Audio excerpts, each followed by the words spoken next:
Good morning students, hope you all are well. So today's video is about osmosis and osmotic pressure. So osmosis is actually the movement of water molecules from the region of higher concentration to the region of their lower concentration through a semi-permeable membrane. So higher concentration means that is a dilute solution, means the concentration of water is higher there but the solute concentration is low, and in lower concentration means the solution means the concentration of water is low and the solute concentration is higher. Okay, so we have two types of osmosis, endoosmosis and exoosmosis. So endoosmosis is the inward diffusion of water through a semi-permeable membrane when the surrounding solution is less concentrated. That means there is the concentration of water is high but the solute concentration is less. So what will happen then? Then the water will enter into the cell and the cell will swell up.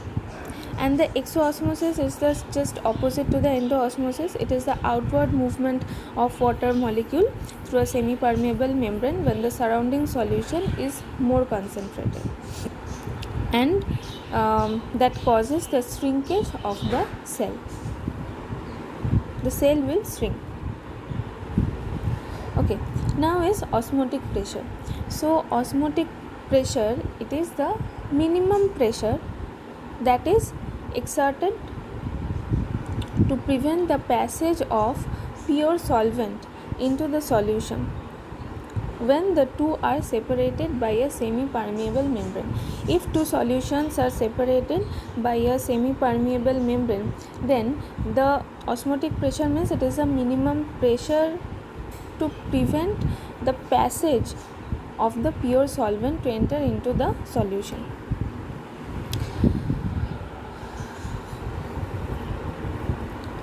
Okay, now is tonicity. Tonicity means it is the relative concentration of solutions that determine the direction and extent of diffusion is called tonicity. Means if we place different types of water concentration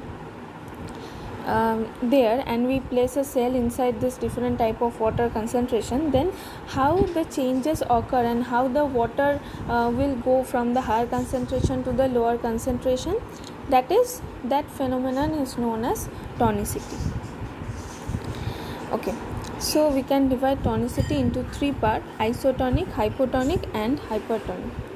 So iso means same, okay, and tonic means tonus means tension, concentration. So in isotonic tonicity, what happens? The relative concentration of water molecules and the solute on either side of the cell membrane is same. Okay, so in such a solution there is no such movement of water molecules because at both sides the concentration of water molecule is same. That means no such change or no such movement of water molecules is there. Next is hypotonic. Hypotonic means, hypo means lower. So in this condition, the solution outside the cell means the solution which is present outside the cell has a lower solute concentration, right? Lower solute concentration means higher water concentration. So in this condition, the solution outside the cell has a lower solute concentration, and then the fluids get enter in than the fluid inside the cell. So as a result, the water molecules from outside will enter or to move into the cell, means that is the endoosmosis. So endoosmosis is occur in case of hypotonic solution, okay, and the cell begins to swell up. Next is hypertonic. So hyper means higher. That means it is the opposite of hypotonic one, or it is the opposite of endoosmosis, means it is the phenomenon of exoosmosis. So in this condition, the solution outside the cell has higher solute concentration than the fluid inside the cell. So what will happen? The water molecules from the cell will moves out and the cell become shrink. So that is the exoosmosis. Now is active transport. So active transport means it is the transport of certain substances or certain molecules like the salt and ions.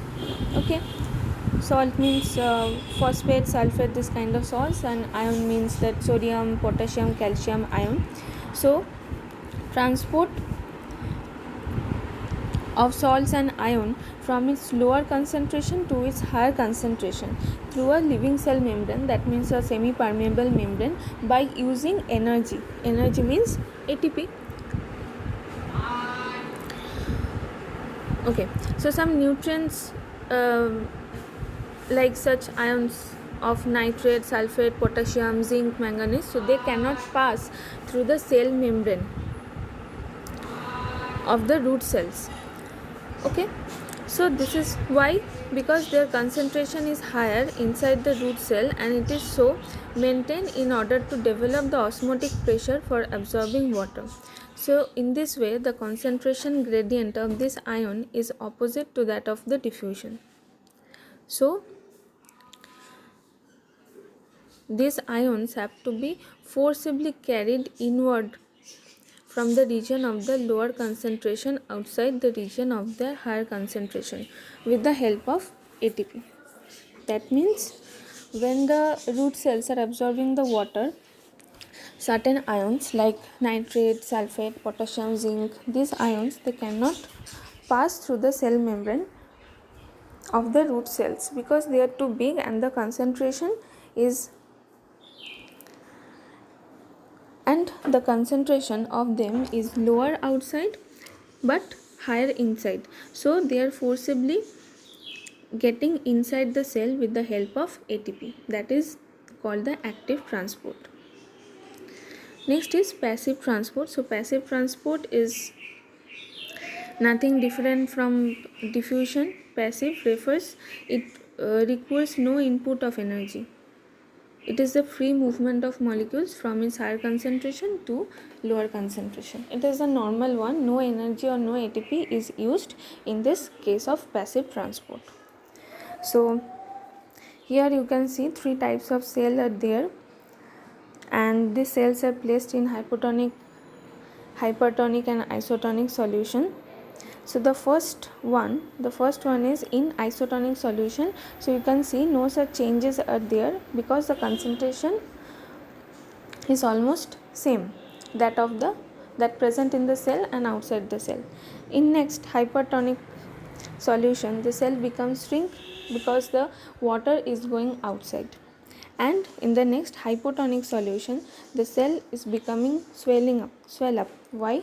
Because the concentration is lower outside, means the concentration of water is lower outside, that's why the water getting inside the cell.